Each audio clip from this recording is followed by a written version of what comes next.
All right, my name is Rich Schmidt. We're here with Levi Seed. We're at the Joel Palmer House in Dayton. It's November 9th, 2022. Levi, thank you so much for joining us today. Thank you. First question to get you started is why wine? Why wine? That's a long story. My interest for wine, I'm not really sure where it came from. I actually grew up in a dry household. So I'm one of four siblings. I'm the youngest. I was actually adopted from India when I was 5 months old and was adopted into a lovely family in Beaverton.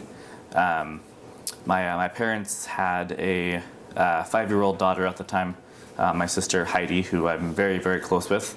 And we had adopted me when I was 5 months old, and we had a lovely childhood. And then we adopted two others from Kazakhstan when I think I was 5.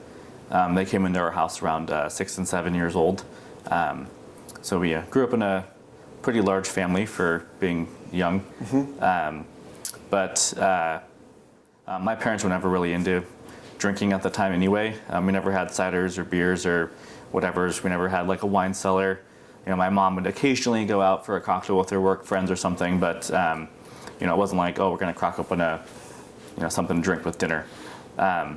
So my interest for wine, we're not really sure where it came from. For me, it really started in culinary school. I took 2 advanced wine tasting courses as part of my curriculum when I joined the Oregon Culinary Institute. And I was always pretty interested in wine, even as going through high school. I just found it interesting.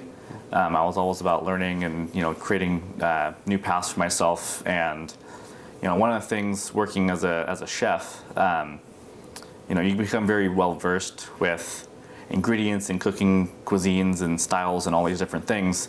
But for me, because I would always want to do wine pairings and courses and pair my food with wine.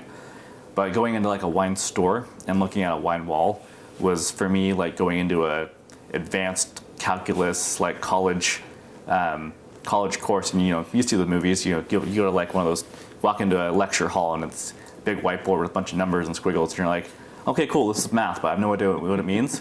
That was what it was for me going into a wine store. I'd see all these bottles and names and labels and vintages, and I had no idea what it meant. And I wanted to be able to go in there knowledgeable and understand what I'm looking at to better help pair my food with wine. The advanced tasting courses I took was advanced oenology and viticulture, and then advanced wine tasting of the world. And I was 19 at the time when I joined culinary school, so right out of high school. But because you're in an educational setting, you're allowed to take sips of alcohol to learn. Mm-hmm. So I was introduced to first growth Bordeaux, Grand Cru Burgundies, Gros Champagnes, Tokai's, Chateau Yquem, some of the best wines around the world at a very young age in culinary school. And a lot of the people that took the class, figured it was just going to be super easy. Oh, we're just going to hang out in school and drink, and it's going to be an easy A. But this was actually a pretty intense course. I don't think most of the people realized how much work went into learning about the wines.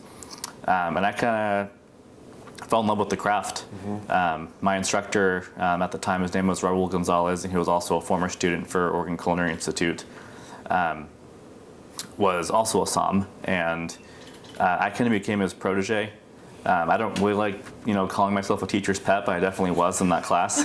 I was very, very into the class and just diving into it as a whole and learning all I could. So he and I actually studied together prior to class pretty much daily. Mm-hmm. I'd go in and we would sit down and talk about the regions and do blind tastings together. We'd go wine tasting. And after a while, he kind of encouraged me to pursue a career in wine. Mm-hmm. And so while continuing my studies through Oregon Culinary Institute and graduating and working as a chef, I decided to start learning more on my own. Did about another year of studies solo after I graduated, and then decided to take my first somm certification in 2017. I got a little burnout working in the kitchen and was like, you know what, I'm going to take a step back. I don't want to work as a chef anymore. I love cooking. I love creating for people, but I don't want to do this as a career anymore. Mm-hmm. I want to be involved with the guests. I want to be, forefronted and or forward facing, I guess you could say, and just be more involved in service. Plus, I like wearing suits. You know, the Oregon Wine Press just came out a month ago, and asked me a very similar question. Why did you get into wine? My answer was, well, I like suits. But I was like, no, for real though, actually. But it's partially true. I like wearing suits. So tell me about the decision to go to OCI in the first place. What prompted you to follow the path of thinking you were going to be a chef or always going to culinary institutes? So when I was a kid, it was always a dream of mine to become a chef. Some people want to be astronauts, police officers, whatever. I wanted to be a chef. From a very, very young age, I was always just experimenting and doing crazy, disgusting things in the kitchen. The earliest memory I have was, I remember going through like the malls and those kiosks, and they had all those Tupperware kiosks, like the old-fashioned ones. We had this Tupperware set, and it was a dark green, like long, elongated container with one of those like plastic lids on it, but it wasn't clear. It had like the fuzzy look on it. Yeah. And I remember putting like dried spaghetti, like raw spaghetti noodles, water, like a bunch of different food coloring, and then just putting it in the freezer. I don't even know what I was trying to do. And I remember my mom opening the freezer and it wasn't fully set, and it like spilled all over her. And I don't remember if she was mad at the time. I think she probably was, because I was always just doing crazy stuff. There's always something that was just like, what is this? Oh, it's probably something Levi did. Just in our house. I always had like my little stashes of things that were hidden somewhere. And we'd always get weird smells. And I'm like, what is happening? I'm like, oh, that's probably something I did. So I always wanted to be a chef. But it kind of became an afterthought when I went to high school. I went to Health and Science High School in Beaverton. And very unique school. It was one of the option schools, so it wasn't a private school, but it was one of those unique like trade schools and or charter schools. And during your junior year of schooling, you get to choose the path between medical or engineering. And I wanted to do engineering, so I was heavily involved in AutoCAD, all the engineering courses, and I was actually somewhat on track to go to MIT. That was kind of my goal. I wanted to become a civil engineer and design bridges. But and we'll probably get to this later in the interview, but my story also heavily involves dealing with leukemia. So I actually missed my 7th grade, my 8th grade, most of my 9th, most of my 10th, and a lot of my 11th grade year of high school. Spent most of my senior year making up for the classes I had missed. So after being told I wasn't going to graduate on time with my graduating class and spending most of my senior year making up for lost credits, I actually graduated on time with the President's Award for Academic Achievement, which was probably my biggest achievement in academics, which I was very proud of. I also got I got to wear a couple ribbons for the engineering courses because I got one of the highest grades from freshman to senior year with those classes as well. But missing so much school, I was burnt out, and I didn't want to just dive into a 4-year college right away. I sat down with my parents and was like, hey, I need a break. I just busted my ass in high school, and I want to step back and figure out what I want to do. So I took about was planning on taking a year break from schooling, but was getting very bored. My sister, who I mentioned, my sister Heidi, she and I are extremely close, and she was actually a senior in high school when I was first diagnosed with leukemia, and she had just met her future husband, her first ever boyfriend. He asked her to be his girlfriend on September 6th, 2008, and I was diagnosed on September 8th, 2008. And she was a senior. It was her first boyfriend, and there was just a lot of stuff going on. She was in varsity soccer and had all of her life plans as well. But we asked him. We were like, hey, this is a big thing. We understand you don't have to be a part of it. If you want an out, you have it out. You have an out right now. And he was like, no, I'm gonna, I care about you guys. We're gonna stick through it. And he kind of became like a second brother to me. His name's Nathan, and I love him. He's like my favorite person on the planet. And when I was out of high school, they had just gotten engaged, and they were living with us at the time. And because we were so close, they were planning on moving out of the house, which was kind of a big hit to me. I never really envisioned a life without my sister in the same house as me, and she wanted me to have something to do to kind of keep my mind off of her leaving, because it was, it's a big deal. So she and my dad were in cahoots, and they actually signed me up for a 2-week intro class to culinary school. They were just like, we need you to do something. Go find something to do because you're stressing everybody out. So I joined this little 2-week cooking class at the culinary school, and 3 days later was like, this is amazing, and I want to do this. So I finished the class and was enrolled in culinary school 2 weeks later. Started out just they had 2 programs there. They have just a cooking course, and then they have like a management and cooking course where they separate. They break out the classes and the classwork, so you're not just stuck in a classroom or stuck in the kitchen all day. So I started out with the 9-month program, which was all cooking, and loved it. And right after I graduated from that class, I decided to roll into the management courses.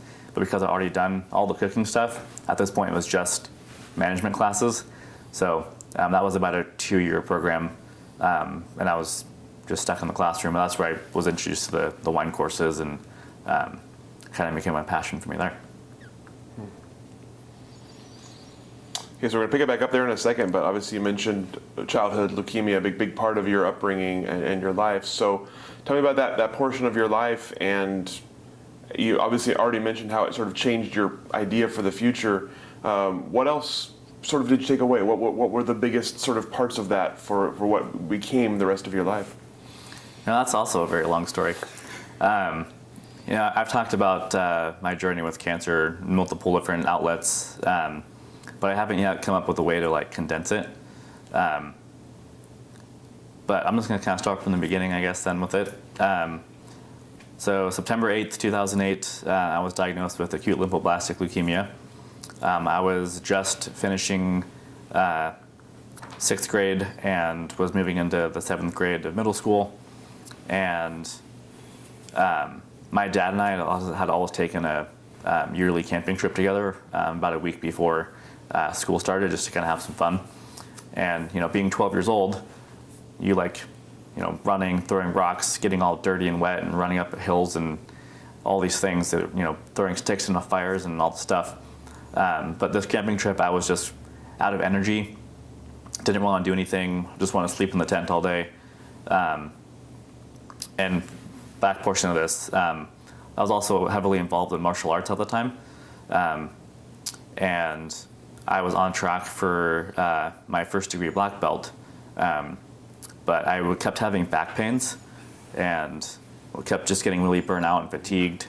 And my parents didn't really connect the dots at the time, and I don't blame them for it. It's how would you know that oh, you're starting a new school year, oh, you're training for your black belt, you're tired, you're out of energy, and so we never really saw these as signs for something bad.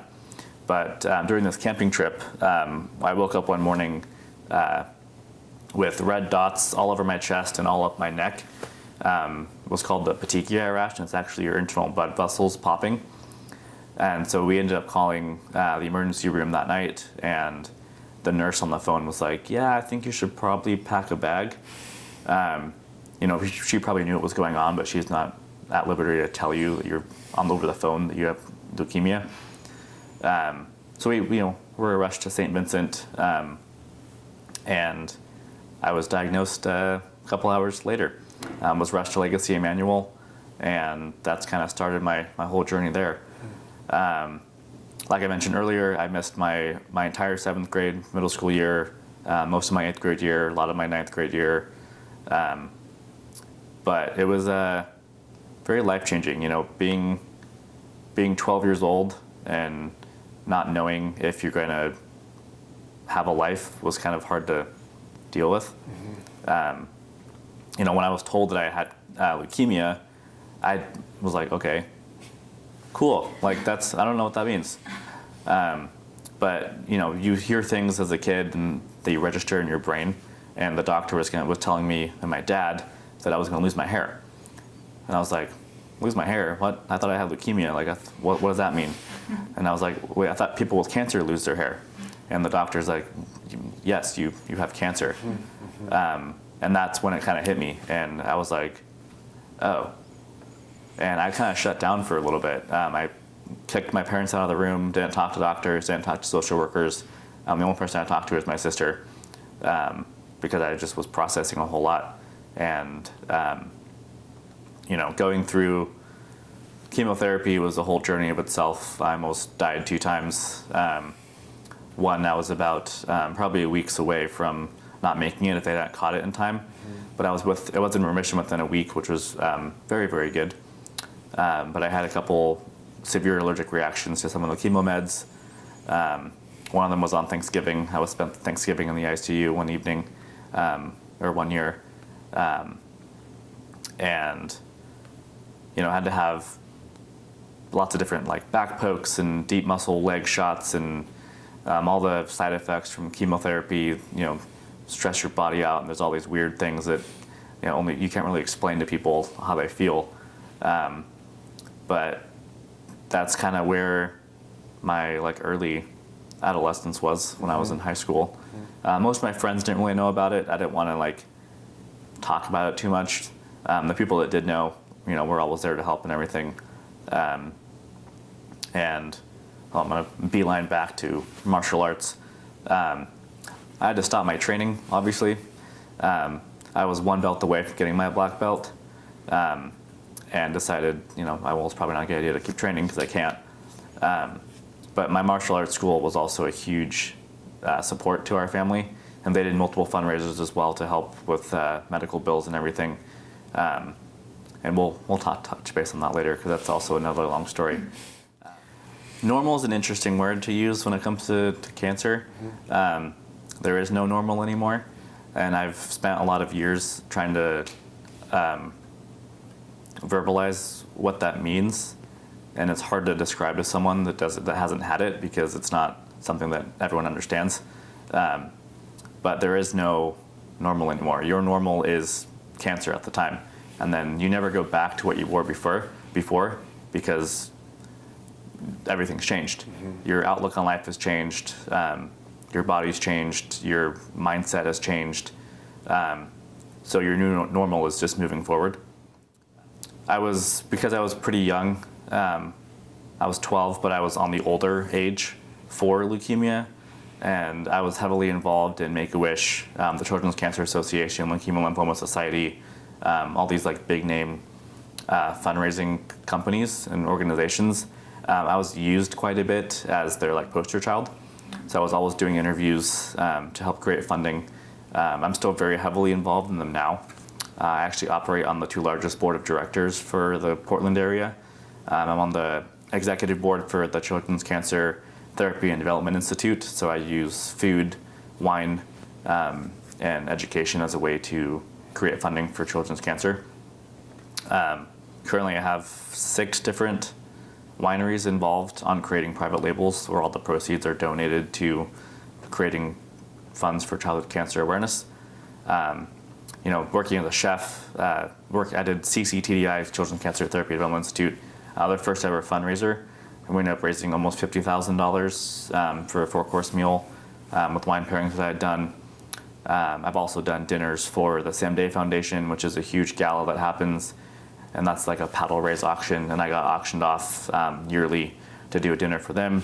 4-course plated with wine pairings for 14 people, raising a total of almost $38,000 for both of those as well. So not working as a chef as a career, I still use my talent as a chef to give back to those communities, which is awesome because I still get to be creative and have fun, but I don't have to do it as a job anymore. So you talked about getting into culinary school and sort of it being a kind of a light switch that went right off for you as a path for you. So tell me about coming out of school and getting into the culinary world before wine, and what your experiences were like there? Yeah. Part of the reason why I decided culinary school was the right fit for me was, something my dad had told me, and he was saying, my dad, provided for us a ton as a kid, even through all the chemo and things. I didn't realize until we were older, like about now, probably the last 5 years or so, like how much they had actually provided for us. We weren't considered like a rich family. Going out for us was like Applebee's. Getting a soda was a big deal. We always had hamburger helper. We weren't poor, but we weren't like, there's a lot of things you don't realize as a kid until you're older. But my dad had done a lot of jobs that he hated because it was just good money for the family. And he had wished that he had found something in his life that he was passionate about, that wasn't just stuck behind an office all day, punching in numbers on a computer or something. And he was like, you know what, you need to do what makes you happy. You don't want to look back on your life, 25 years from now and think, oh, like I just wasted my entire life because I just did what was smart and not what made me happy. He said, do what makes you happy and the money will come later. And that's, I like working as a chef and working as a som not because it pays well, because I like doing what I do. Mm-hmm. It's fun for me, and I have the joy of going to work every day and creating food and opening wine, and I don't have to dread going to an office and punching in numbers to work as a civil engineer, which may have paid more, but I wouldn't have been happy in the long run of it. Yeah. So I started out my first culinary job. I was working as a line cook for the Reserve Vineyards and Golf Course. I was actually working there while I was in culinary school, and that was a ton of fun. That was probably one of the hardest kitchen jobs I ever had, but it was so fast-paced, and there's so much camaraderie in the kitchen that it's just fun. Mm-hmm. And my executive chef at the time, his name was Jim Weatherford. He's still like an awesome mentor of mine and a close friend of mine. But we had a great couple of 2 years there. It was pretty intense. I remember one Mother's Day, it's like in the movies. You just keep seeing tickets coming out, and it's just. But everyone was just rocking out in the kitchen. We had music playing, and everyone had a role to do, and it was such a mess and like super stressful, but it was so much fun. Mm-hmm. And that's kind of why I liked it. It was just fun. Even though the work was hard, you got to be creative and just do fun things. And so shortly after there, I had the opportunity to go to Shanghai. I was interviewing for a sous chef position at the Grand Hyatt Hotel in Shanghai. So I went to Shanghai for a month with my uncle and interviewed with the hotel. It was actually pretty on track to work, but there was a visa complication. The hotel needed, I think, a 10-year visa, and they could only support a 5 or something, so it ended up falling through. But I still was in Shanghai enjoying amazing food and tasting xiaolongbao traditionally, and learning how to make noodles, and tasting all these different flavor profiles and cuisines and different ways of creating food that I've never really experienced. And so I kind of used that as a basis for how I like to create food now. Mm-hmm. So I was trained in classic fine dining French cuisine, but I like to use a lot of like Asian influences in my cuisine. So French technique with Asian flavors is kind of what I like to do. After coming back from Shanghai, I took a job as the sous chef for Chris King Precision Components, or King Cycle Group. They're a manufacturer in Portland, and they make bottom brackets and hubs for bicycles. And they actually supply most of the Tour de France with their hardware. Mm-hmm. But everyone's like, "You worked at a bike shop? What?" Yes, but they had a private cafe that they used for their employees. So I was there alongside of Robert McSpadden, who was the executive chef, and he and I were in charge of doing breakfast and lunch, and then like a snack for almost 180 employees, and did that daily. And it was a very small kitchen, but we had a lot of fun being creative. It was pretty much it's like what Nike does. So it's actually really high end food. Like I'd make like duck confit. We'd do like steaks. It wasn't just like cafe food. Mm-hmm. So it was really a great way to work as a chef and be creative there. And I was there for about 2 years. And at that point is kind of when I decided I didn't want to cook anymore. I'd also, during this time between Shanghai, the Reserve Golf Course, and Chris King, was when I did a lot of the dinners for the children's cancer companies that I worked with. So that's kind of where I was pretty heavily involved in food. But there was always this, ringing in the back of my head of, wine courses. And I don't really know what made the transition, honestly. I just kind of, I don't know if I wasn't really a breaking point. I just was getting burnt out, and I wanted to do something different. And eventually I was like, I'm going to leave the food industry, and I want to go and take wine courses. And that's kind of where it all started. So once you start down that path of wine courses, tell me about that. Obviously, there's a lot of different paths you can take, a lot of different sort of trainings and courses you can take. How did you sort of navigate what you wanted to do? And at that point, did you have a goal in mind? Did you have an end point in mind for what that training would lead you? So I knew I wanted to be a som. I didn't know how I was going to do it, but I knew I wanted to. So when I left Chris King, I actually took a job pouring wine at Argyle out here in the valley, and that was probably one of the best jobs of my life. I was only there for 2 months, but backtrack a little bit. While I was working as a chef, Reserve Vineyards and Golf Course, Chris King and Shanghai and all these things, I would come back home and just start studying wine. I'd go through at least 2 chapters a day. That was my goal. Any free time I had was spent studying, because that was about the year that I had after I graduated, where I did all self-studies. The program I decided to go through was the Court of Master Sommeliers, because they're known as the most elite somms in the world, and their program is unsurpassed to any other program in the country, in my opinion. It's just super intense, and everyone respects the court. And that's the way that I wanted to go. But the court's interesting. There's no classwork that you take.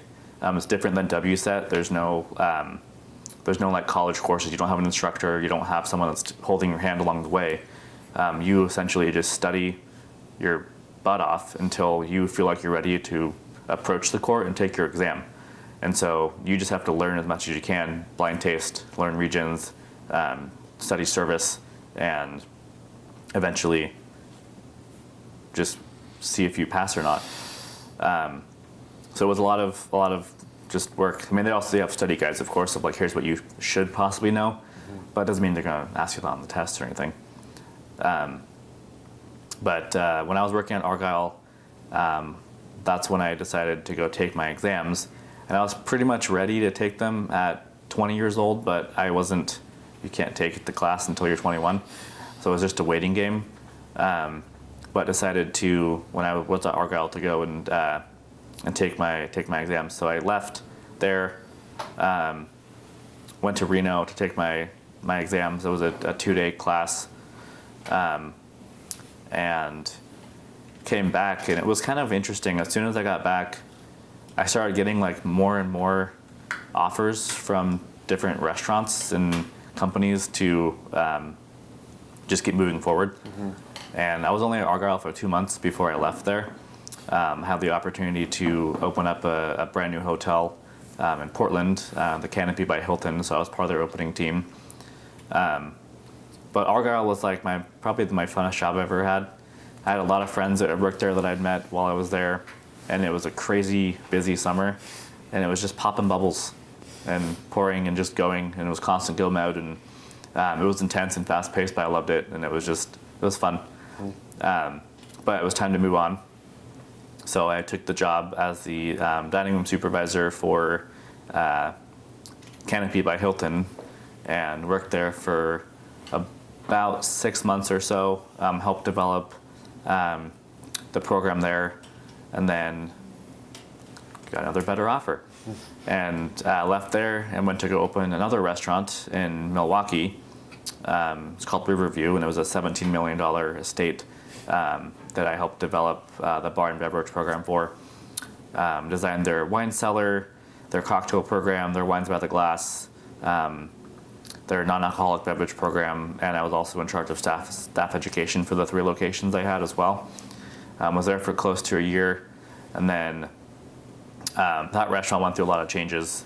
Nothing I want to say on camera, but they went through some changes, and so I ended up leaving there and took a job to work for Domaine Serene. That's where I met my 2 friends, Gregory and TJ, who are also both Somms. And when I started there, I met Greg. He was kind of at the top of the associates. Everyone really respected him and kind of knew, like, he knew his stuff. And they had an experience there called the 45th Parallel, which was a 4-course tasting with 8 wine pairings, one from France and one from Oregon, that they would do a comparison with. And it was kind of an all-inclusive experience. And there was only, at the time, 2 people that could do it. And it was Greg, and I don't know who that person was. But having my food and wine background and working as a chef, Greg and I kind of took over the 45th Parallel experience. And he and I were the only 2 that really did it. So, a lot of the members would sign up to do it, and it was about a 3-hour experience, depending on how many people you had. And he and I became really good friends, and we were both very competitive as well. So we're all, chewing each other up about, sales and club membership signups and who got more, whatever. On a monthly basis, it was either, I was more in club and he was more in sales, or vice versa. But we had a ton of fun. That was also very fast-paced and really intense. The most we ever did was 58 45th Parallels in a single day, and just the 2 of us, because they were understaffed, and the concierge team extremely overbooked the 45th Parallels by about 15 people. And so at that point, it was literally like running a restaurant, because Domaine Serene had separate rooms. They had the room for 45th Parallels, they had their tasting room, the main tasting room, and then they had their members lounge. And so we always ran the 45ths, and that was like running a restaurant, because we had pretty much a full dining room sat, and everyone had different courses, everyone had different wines, and he and I were just busting it, just go mode. Again, super fast paced, a lot of fun, learned a lot. And I would have been at Domaine Serene for probably quite a bit longer, unless it wasn't for COVID, which, everyone knows about that. But honestly, that's probably the best thing that ever happened to me. COVID kind of changed my career path, because I still would have been at Domaine Serene working as an associate if I didn't get the opportunity to leave. And so once COVID hit, I was just looking for a job like everybody else. Went through, I think I applied for close to 42 different positions all across the United States. I didn't even care like where it was. I was like, I'll go to New York, I'll go to California. I just need to work as a somm somewhere. And heard nothing back, crickets. But was fumbling through like Post or Indeed or something, and finally found a job for executive chef at Ponzi. I was like, okay, well, I haven't worked as a chef in probably about 1.5 years at this point, but I'm like, I have the experience for it. I'll just, I'll throw my hat in and see how I do. And Ponzi was only about a 15-minute drive from my house at the time, so it was pretty close. But I heard back from Louisa Ponzi in like an hour. And she was like, oh, this is amazing. Like, please, can you come by and cook for us? We want to meet you. I was like, sure. She was like, all right, here's $100. Can you do a 3-course meal for myself, Maria, my sister, and our current chef? And I was like, sure. So did went shopping, did a dinner for lunch for them, and they hired me on the spot as their executive chef. I was like, cool. So I was there for a little bit. I managed their tasting room program as far as all the snacks that they did, the charcuterie boards, and their winemaker dinners and events, and I was just kind of creating and having fun. That was also a really fun job. That was just me though. That was a tiny kitchen, so I did all the things. And my friend TJ, who I had met at Domaine Serene as well, he joined there about a year after I'd started there. And Greg and TJ, at the time, they weren't both somms, but they were both very knowledgeable. And TJ was kind of like, he didn't really know what he thought about me when he first met me.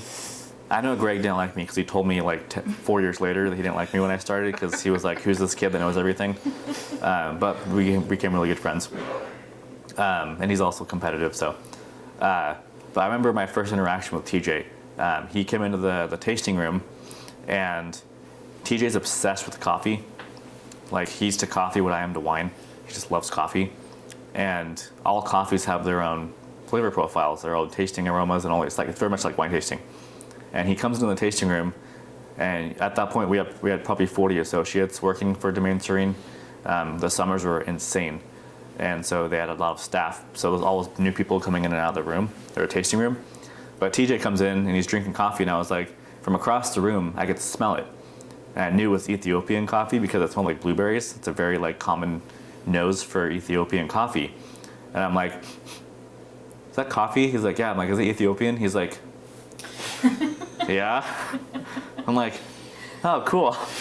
And at that point, it was instant friendship. He was like, dude, how did you know that? I can smell it. And so TJ and I became really good friends, and he kind of wanted to become a somm as well. So I kind of did what my instructor did, and I took TJ and Gregory under my wing and started a study group together for both of them, and trained them to both take their somm exams as well. And so we became kind of the three amigos. After Domaine Serene, COVID hit, TJ took a job as working as a server at the herb farm in Winterville, Washington, and then Greg and I kind of lost touch a little bit as well. But TJ was visiting from Seattle, and he was like, hey, where should we go to dinner, dude? Because he wanted to see me, and I was like, well, let's go to Jory. He's like, yeah, we've been there a few times, it's great, but like, where should we go? I'm like, let's go to Joe Palmer House. Never been there. And working in tasting rooms, everyone always asks you, oh, where should we go to dinner? We're visiting from out of town. Oh, we'll go to Jory, go to Pan Lady, go to Thistle, go to Joe Palmer House. And you just know that these restaurants are amazing, even though I've never dined here. So we decided to just go and check it out. And so we came in, had dinner here one evening, and we did the omakase menu, which is a 10-course tasting. And sitting there afterwards, I was like, I want to work here. Like, I want this to be my career. And Chef Chris came out and talked to us, and he had somewhat known who I am a little bit in the industry. But he kind of sat me down. I told him I wanted to work here, and we had like I don't even know, 5-minute interview. But his way of talking to people and understanding like their motives and their work ethic, he just knows people. And so after about 5 minutes, he knew right off the bat that he wanted me to work here too. And so he offered me a job on the spot again, as a part-time floor somm.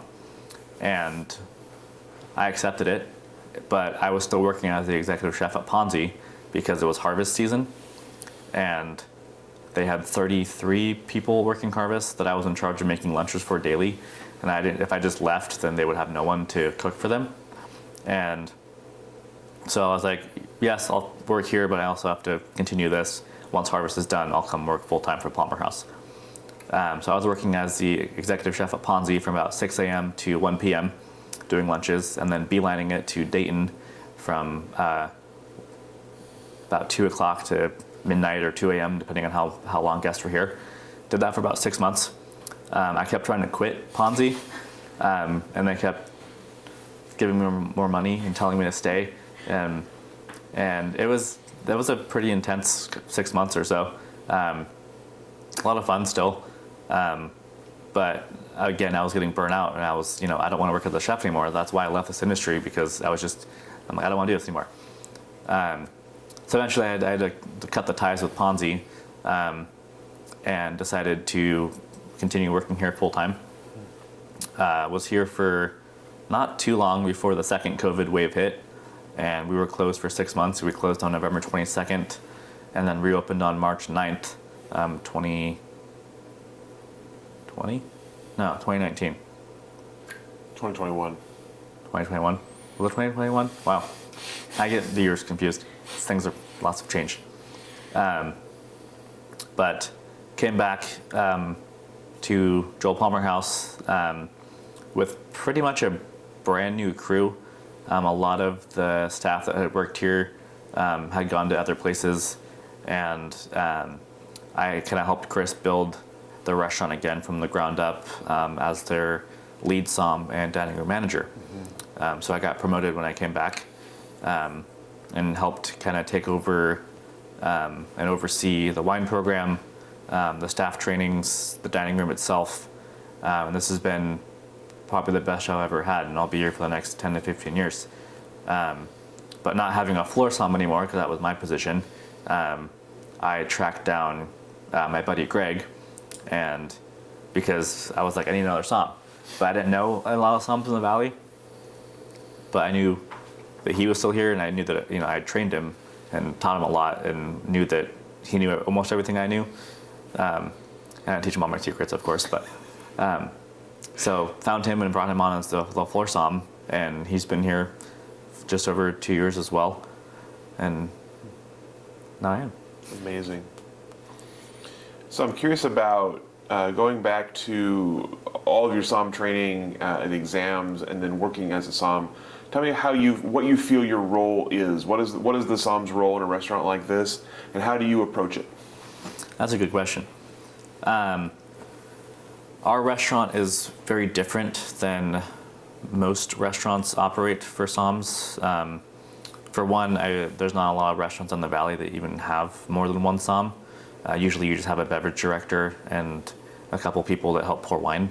But we have the country's largest selection of Oregon Pinot Noir, which we are very proud of. We have just over 500 different Oregon Pinots, totals in about 3,000 to 4,000 bottles, depending on the season in our cellar. So a massive selection of wines. Chef Chris has been developing the wine program here for the last 26 years, since the restaurant has been here in Dayton. It wasn't until about a month ago that he called up my list for the first time, which is a big moment. He's given me a lot of control and a lot of responsibility for how service runs, all the trainings with the staff, the menu, how we talk about the food, just the way that we do service, and the wine program. So close to about 85% of our entire wine program is what I've brought on since I've started. I've tasted nearly 85% of our entire program as well, including some of the wines that Chris has had on the past. But our program is unique because it's authentically Oregon. We have nothing from around the world. We don't have any wines from Germany. We have no wines from France. Nothing from Italy. We have a couple of 1 or 2 bottles of champagne. We have a couple of ports, some Chateau Yquem, but we don't serve anything other than Oregon Pinot and Oregon Chardonnay. And a lot of our guests that dine here because they know about our wine program, about our food, and they're here to have an experience. They're here to taste something from Oregon that no one else has tasted before. A lot of the larger restaurants in the Valley have a very decent selection of Oregon Pinot, but we carry a lot of exclusive wines here, wines that aren't available in the tasting rooms anymore, wines that aren't even represented anywhere. Small producers only make 100 cases or less a year. Vertical selections from wines. We have a vertical of 1998 through 2021 of Shea. We are the only restaurant that ever has that. Every vertical we have on our program is only available here. they've never done it for another restaurant, including Authentique, Britain, Domaine Drew and Louise, Thomas. We have Lemelson, Alexana, and those are just a few. But these are all complete verticals that's only available at the Palmer House. So when we talk to our guests, close to, I would say, 85% of our entire clientele is out of state. You'd think we get more locals, but it's actually a lot of out of state. We get a lot of New York, a lot of Texas, a lot of Chicago, California, Washington, and they're all here to enjoy Oregon Pinot. So once our guests get seated, our role is to approach them and really just start a conversation. What do you like? What are you here to enjoy? Where have you tasted before? And we start to talk to them about what their flavor profiles are. Do they want something, more terroir driven? Do you want something more fruit centric? Do you want something older? Do you want something younger? Do you like more acid? Do you like more tannin? Do you like lighter styles, darker styles? And we have it all. So we ask them about their parameters. We like to see what they like to enjoy, and help find an amazing bottle to pair with their meal. Coming from New York, someone, they see probably Erath, maybe some Argyle. They probably see a little bit of Willamette Valley vineyards. They probably maybe see some Adelsheim, but they don't know who Thomas is. They don't know who De La Boue is. They don't know who Authentique is. These are all producers that are very, very small and aren't even distributed out of country or out of Oregon even, nor outside of this restaurant. And these are producers that we like to focus on, small producers that are only available within the area that you're here. That's why our program's so large. We have relationships we've developed over the last 26 years with all the wineries in the valley, because we send guests to them, they send guests to us, and it's just this really nice, cohesive team effort. We're not like Napa Valley. It's not cutthroat. You go tasting and, where should we go next? And the wineries will tell you who to go to next based on what you've had. They're not going to say, we'll stay here. Well, don't go anywhere else. You go to a restaurant and, I'm very sorry, we're fully booked this evening. But go check out Painted Lady, go check out Okta, go check out the Jory. Our chef is very close friends with a lot of the other chefs in the area. And yes, we're all, fighting for the same clientele and guests that come through the valley. But it's not competitive, We're not here to show anybody up or anything. It's a very cohesive network that this industry in Oregon is, and that's why it is what it is. So our roles here as Somms is really to really all about the guests. It's what they want. We want to find the most perfect Pinot Noir, and based on what they've been tasting, what they haven't been tasting, maybe they've never tasted 1998 Pinot Noir, and blows their socks off, and they say, well, this is amazing. Where can we get more? We'll go check out the winery. Or sometimes, the wineries, Archery Summit, for instance, we have 94, 95, 96, 97, 98, and 99 Arcus on our program, and they're not available at the winery because those vintages just aren't sold there. They don't have the quantity to give to guests. So someone goes there and tastes and says, oh wow, we're trying the 2017 Arcus and this is absolutely fantastic. Where can we get older wines? And they say, go to the Palmer House. They have a full vertical of our wines there. So it's very we love it. It's very homey feeling.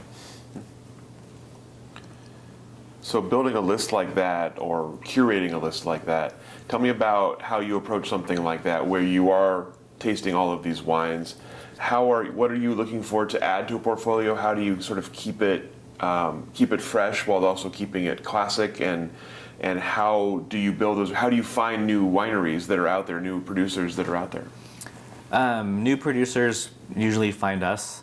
I try and stay very, very current on what's happening in the valley as far as who's being bought up by French producers. Chateau Ste. Michelle just purchased A to Z in Rex Hill. Constellation just bought up Lingua Franca. Rocco just sold. Beaufort has ties to France now as well. So there's always something happening in the valley, whether it's new grapes being planted or new vintages coming out. And we try and stay very adamant on our feet about what's happening in the valley and how that changes the restaurant. But I have probably 10 tastings scheduled throughout the week with different producers. And,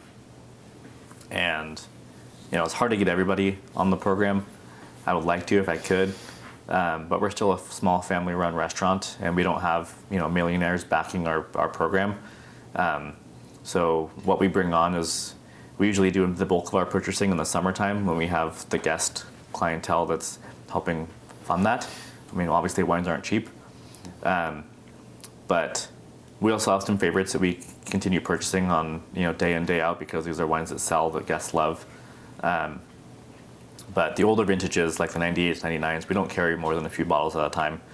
Those are saved for this, specific guests that really want something extraordinarily special they can't find anywhere else. But our list ranges from, about $50 a bottle to close to $900 a bottle. And again, just talking to the guests, figuring out what they like. There's some producers in the valley that I've tasted where I'm just blown away with how amazing it is for how small their production is. One of the newer ones being is De La Boo.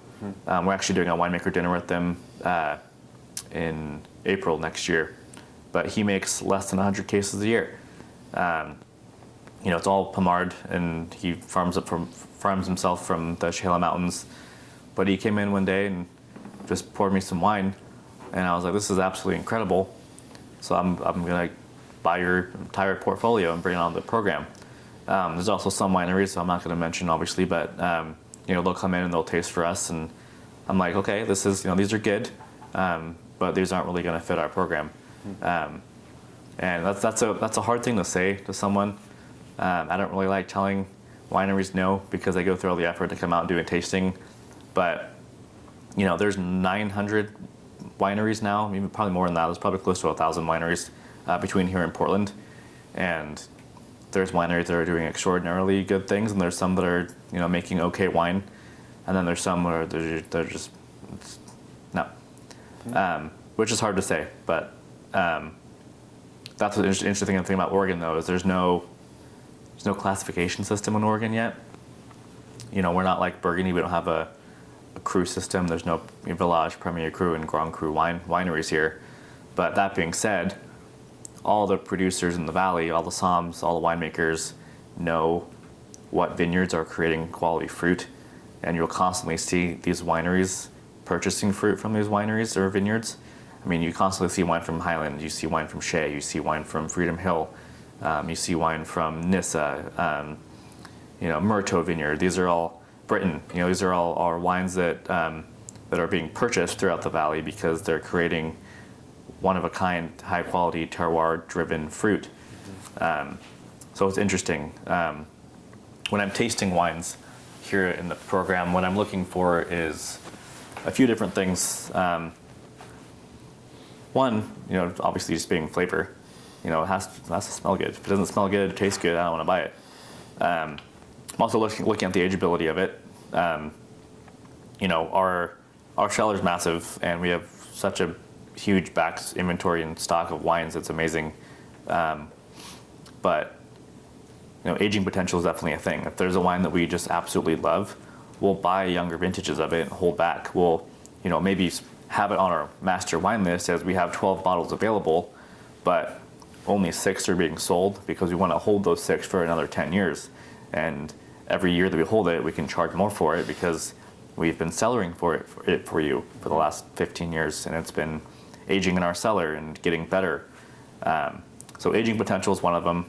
Also, acid. I think most somms around the valley agree that they like acid in their wines, which is a little more just on my personal palate, but our food is really rich at the Palmer House, and having something that's acid driven to help cut through that is very nice, especially Pinot Noir. But because our list is only Pinot, it's not hard finding Pinots that are really acidic. That's just generally the typicity of Pinot Noir. And I also look for, working here for 2 years, we get guests that constantly ask for very consistent styles. I get people that ask us, we want something that's dark fruit, that's earthy. We like a little spice characteristic to it, and we want it to be under $100 a bottle. Okay, cool. we don't have a ton of producers that make those styles. So when I find ones that do, I like to bring them on because I know our guests are constantly asking for. We get guests that ask for, we want something that's lighter bodied, less than 13% alcohol, more red fruit driven, more Burgundy and more terroir driven. What do you have in style? And we'll recommend like something like Brickhouse or Bergstrom or De La Boue or Authentique because those are styles that they're asking for. So when I'm looking at wines, I like to keep our options for these different styles that people are looking for open in almost every price range you're looking for. If they want to spend $500 on a bottle of wine for that style, cool. If they want to spend less than $100, cool. The best wine in the world is the wine you like the best, and it's our job as somms to educate our guests and not try and, used car salesmen shove wine down their throat because we're trying to make $1 on it.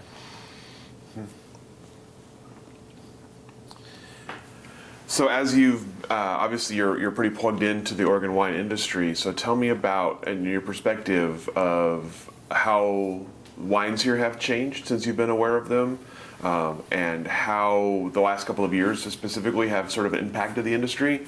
Where do you see the industry standing now in 2022? So I have a theory. Oregon is a lot of history in Oregon, but not a ton of history in Oregon. We're still technically the youngest wine growing region in the world. At this point, I think we've only been making wine for around 52 years, which is really, really young for a region to be growing. And it seems like every single year the wines change because we're learning something new about Oregon as a whole. And the styles have changed based on, one, the technologies available to us since the 1970s, what guests are constantly asking for styles, and the vineyards obviously changing just due to the weather. But the styles in Oregon, like I mentioned, we don't have a Grand Cru system here. I don't think Oregon's ever going to be classified as such. I think it'd be interesting to create a classification system for Oregon. And I have a theory about that as well. But, Oregon is very similar to Burgundy. We both started out the same way. Both of our valleys were once underwater, and then they became raised up out of the ground, creating this, what we see as the valley today. But we don't have restrictions. There's no alcohol restrictions. There's no yield restrictions. They're not telling us how much, when to pick, when to ferment, all these things like they do in Burgundy. Oregon wines are really based on the individual producer and individual winemaker's interpretation of Oregon Pinot Noir. If you ask anybody, what is Oregon Pinot? No one's going to have an answer for you.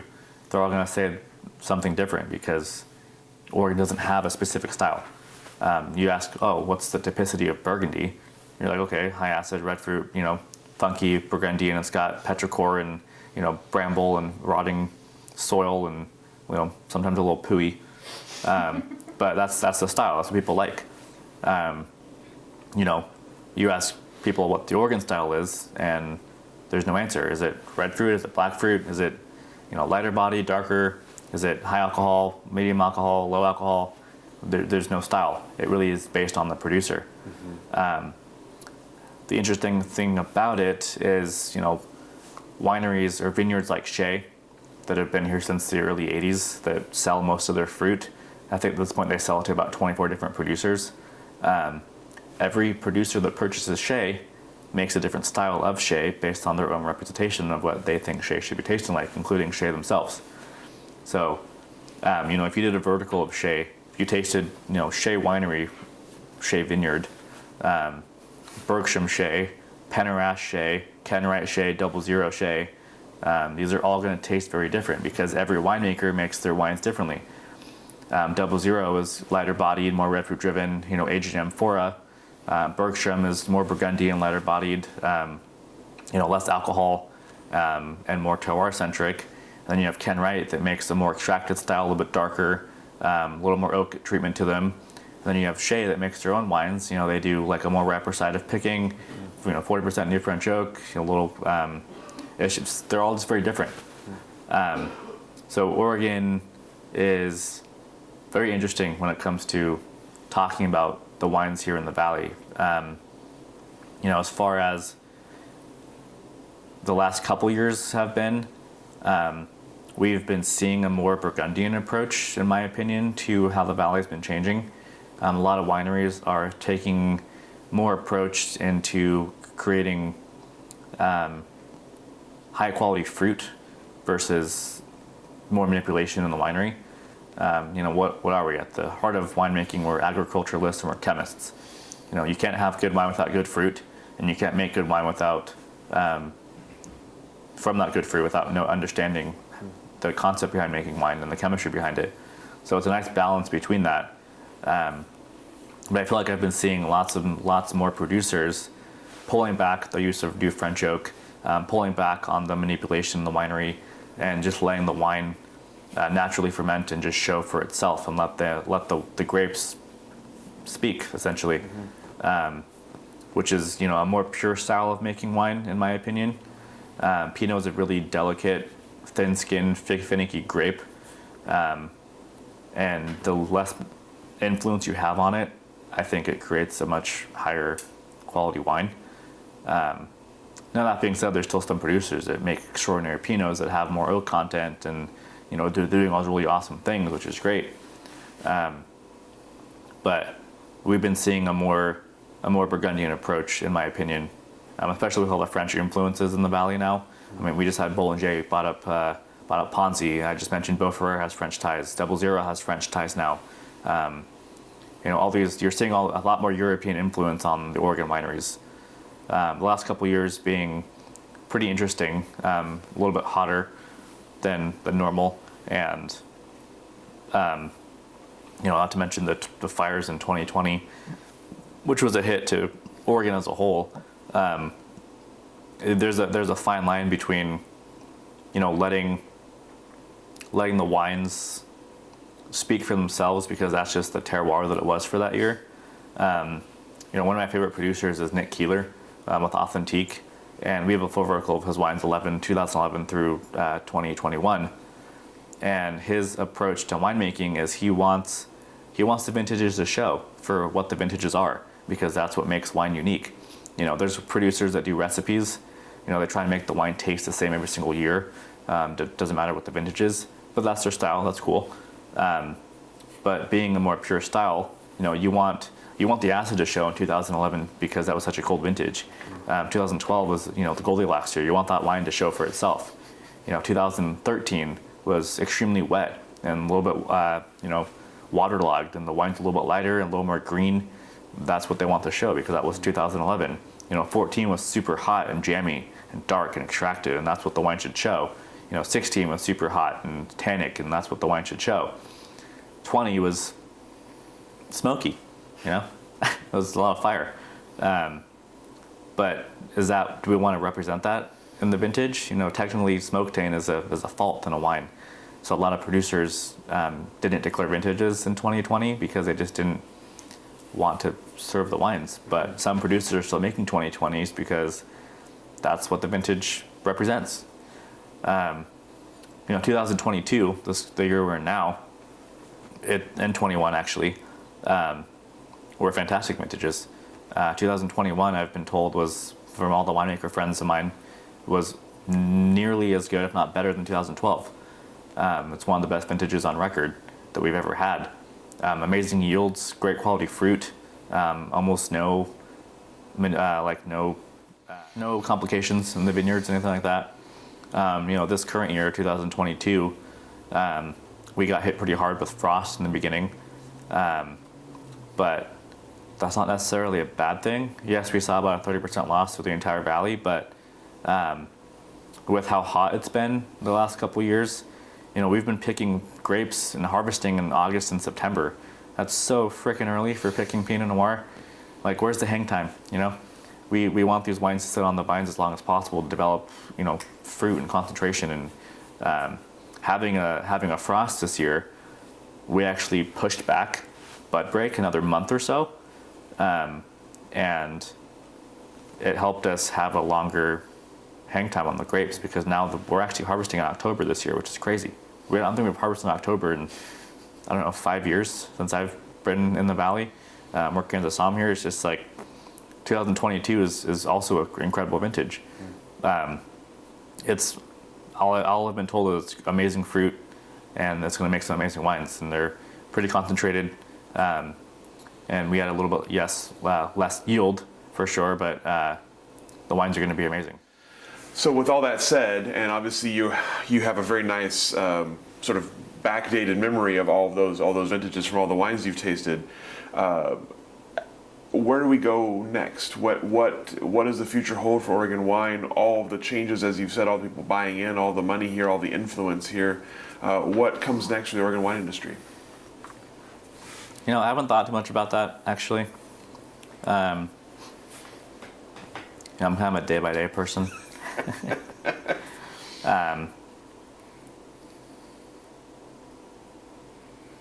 Oregon wine, I'm curious to see. I think Chardonnay is the next big thing here in Oregon. It's already pretty big. You know, it's the two major grapes in the valley. You know, we plant Pinot Noir and Chardonnay just like Burgundy does, but Chardonnay doesn't have the recognition that Pinot Noir does quite yet.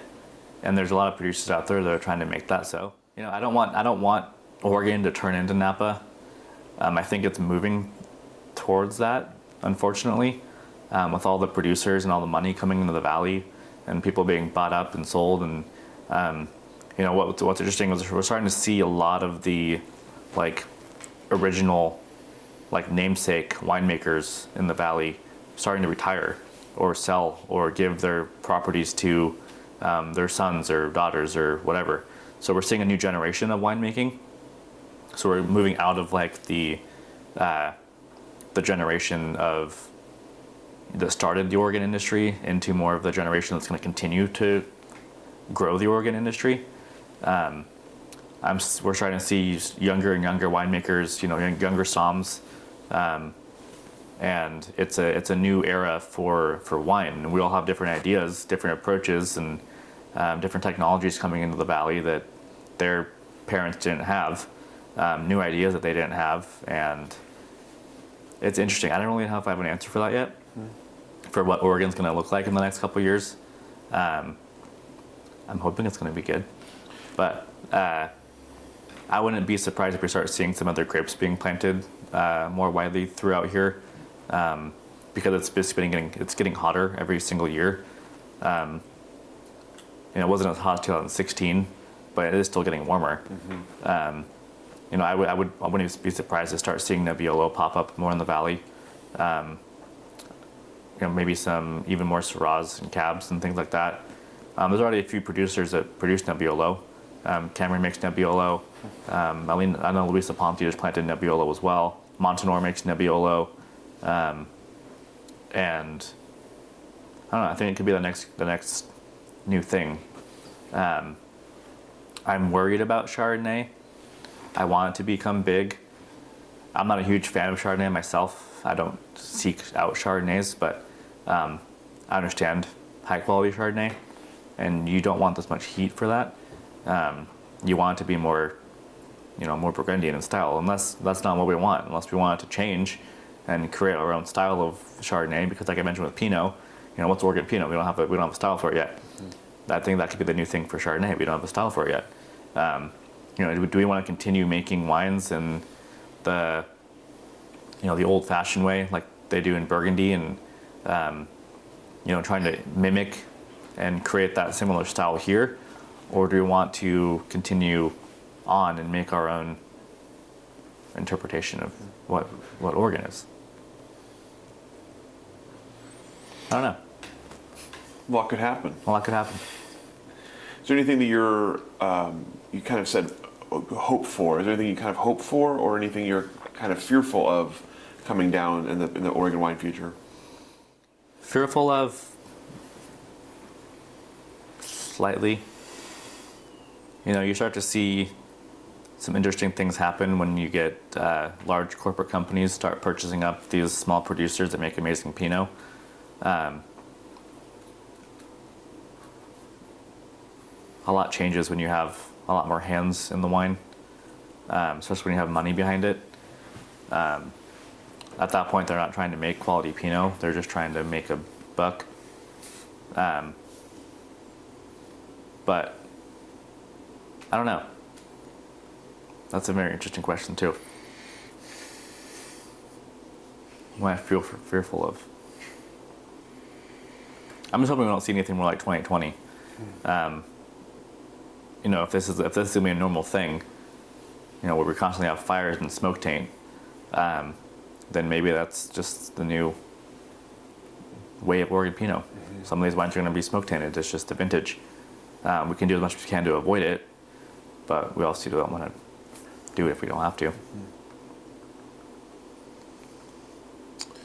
So earlier you talked to us. Obviously you've done a lot of things. Fairly short career so far.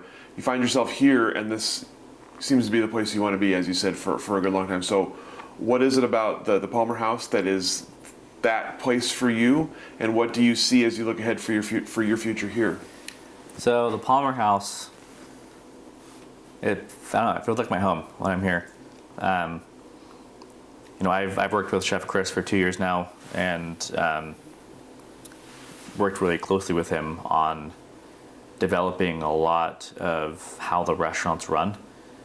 He has given me so much control over overseeing how service goes and how the dining room goes, which is just amazing. It's hard for him because he's been doing this his whole life, and to have a 26 spunky kid come in, 26-year-old kid that has a lot of fine dining background and chef experience. I have a lot of new ideas for how I want the place to be run, but Chris has a lot more experience than I do.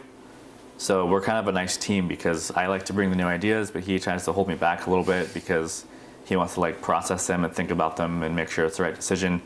But I'm also at the same time trying to push him to what the next step is for our restaurant, and what's new, which again is I think the whole conversation of the new generations coming into the valley. There's lots of changes. At some point Chris wants to retire. He has 2 kids and a wife, and I think they're 8 and 11 right now. But he doesn't want to wake up one day and they're off to college. He wants to be a dad and a husband when he can. So having someone in the front of house like me that can manage the entire restaurant when he's not here, so he can spend more time with his kids, is great. But at the same time, it stresses him out not being on the floor, which it would for me. I don't like not being here during service because we have winemakers coming in, we have VIPs coming in. There's lots of small things that happen on the daily that I like to be here to help facilitate. But constantly, we're getting praises from all across the board from all of our guests that they have not experienced dining like this in Oregon. Everyone's saying this is the best experience we've ever had, the best dining experience we've ever had, the best service we've ever had, some of the best food we've ever had, and everyone's like, where have you been? And we're sitting here we've been here for 26 years, but the restaurant's not what it used to be. Chef Chris took over from his parents in 2009 when he got back from Iraq, and ever since the restaurant hasn't been the same, and it hasn't been the same for the better. We still have a lot of guests that have dined with us for forever, and they know who we are and they know what we stand for. But we also have guests that want something new. They want something exciting.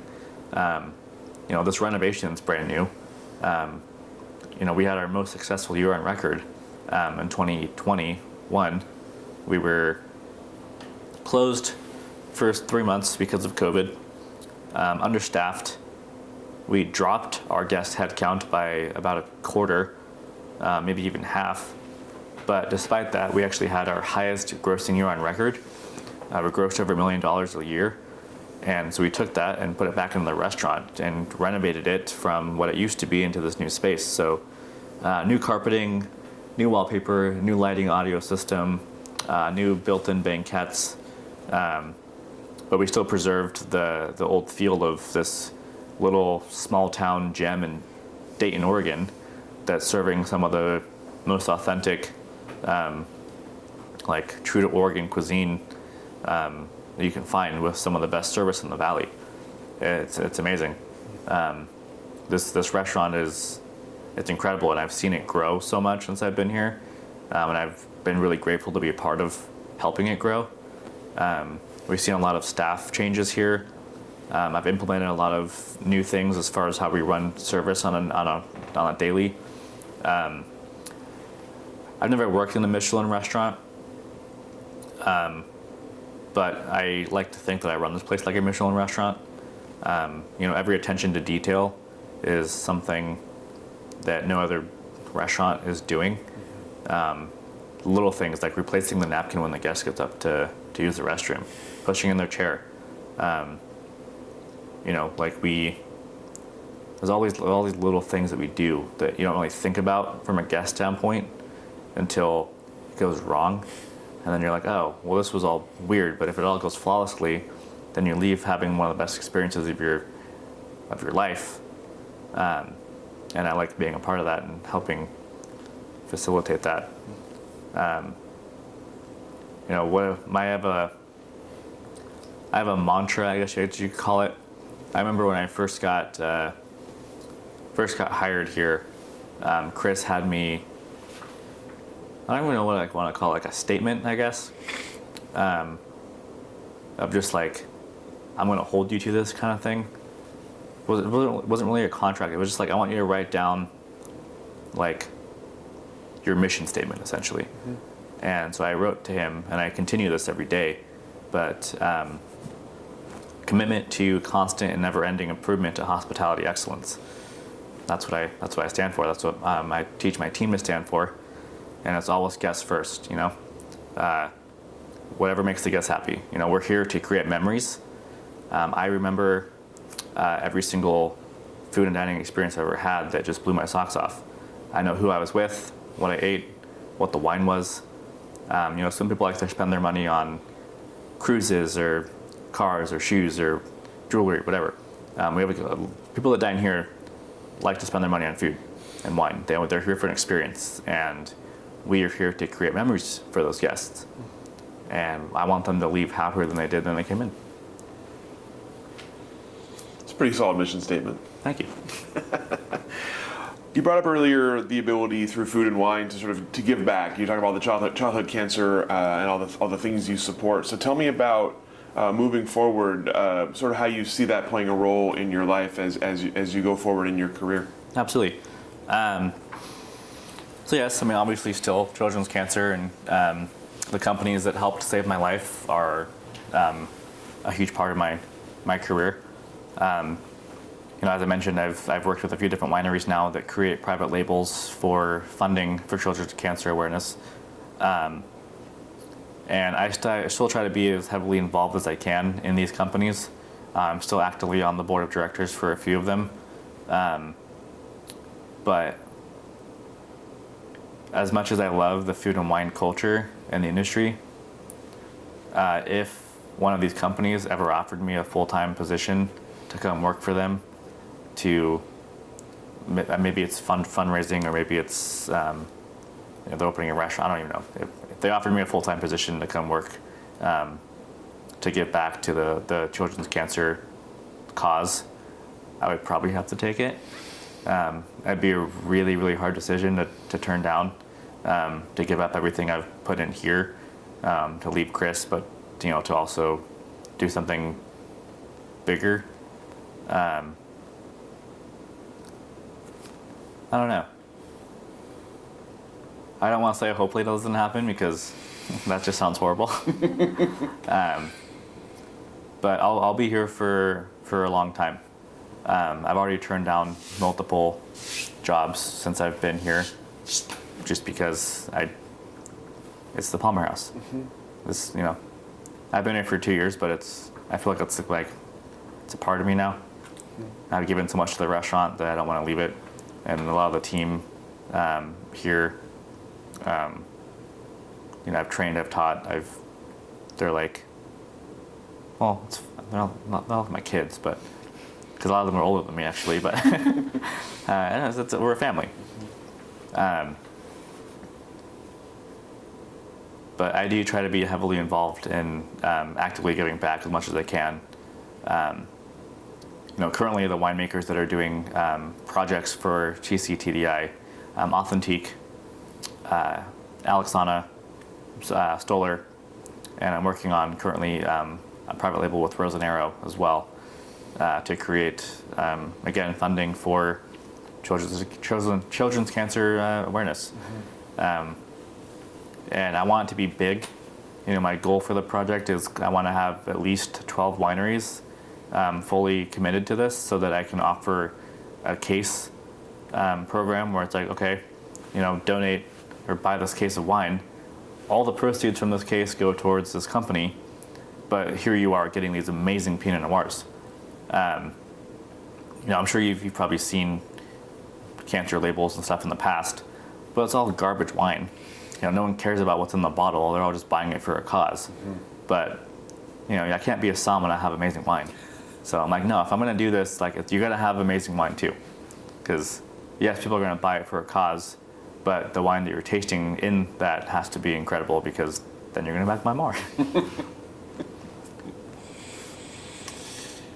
Is there anything else as you look ahead for yourself, looking forward to in the future, projects or ambitions for other things as you look ahead, either in the world of wine or beyond? Yeah. I don't know. Like I said, I love it here. I don't know how long I'll actually be here for. I say 10 to 15 years. But that being said, I'm still only 26. There's a lot of restaurants and things out there that I haven't experienced, and I wouldn't mind working in New York for a year or going to Chicago or going to California or something. Not that I'm actively looking for jobs, but if the opportunity presents itself, sure. Like I said, I've turned down a few different jobs recently, but I've still gone through the interview process just because it's interesting to hear what they have to offer, and it's still an experience. It's it's good for just building yourself to just interview because interviews are hard. But I'm not actively looking to leave the Palmer House. If something presents itself and it's a better opportunity, then at that point I would present that to Chef Chris, and we'd have a very long conversation about the future. But that being said, Chris and I have also talked about the future here. We just run around the renovation, but we've talked about tearing down the barn because it's about to go anyway, and turning it into a VRBO, renting out as a tasting room space for a small winery that doesn't have a tasting room like 00 or De La Boo or something. We've thought about converting the patio into more of a spaced area. We're constantly thinking about the next step. Chris likes to say, he's constantly thinking about the next 6 months, the next year, the next 2 years from now. What's the next thing?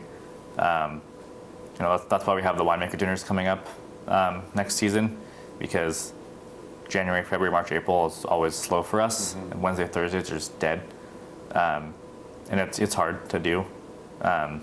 We have a pretty decent sized team here, but having to call them on a Wednesday and be like, hey, I'm sorry, you can't work today. We don't have the staff for it, or don't need you.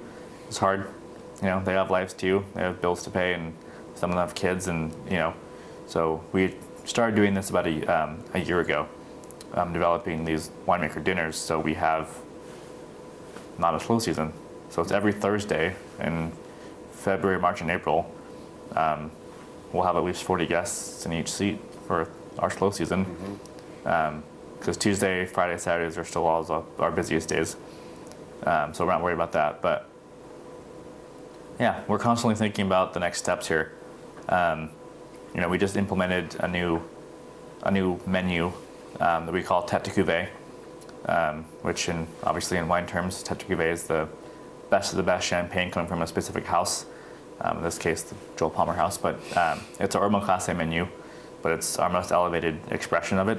So it offers, A5 Wagyu from Kyoto, Japan, white sterling caviar sterling caviar in California, foie gras.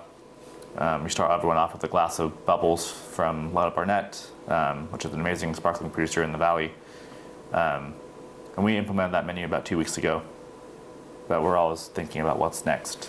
We want to keep growing. As we start to see restaurants in the valley change based on the seasons and new producers coming in as well. Now there's that new restaurant Okta with Matt Lightninger that's in McMinnville, and you have Humble Spirit now, and the Painted Lady is doing their tasting menu, and Jory's doing their menu now. And again, we're not competitive. We're all fighting for the same guest clientele, but no one's going to dine here 3 nights in a row.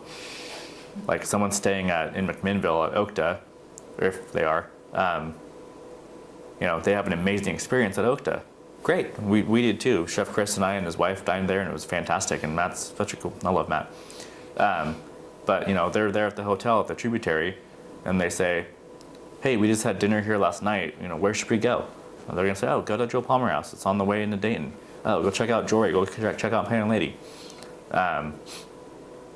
And so we're constantly just kind of building relationships with the different restaurants and wineries and trying to create this thing. And having someone like Okta in the valley is really good for us, actually, us as a valley as a whole, not just Palmer House. But we're under the impression of the rising tides float all boats.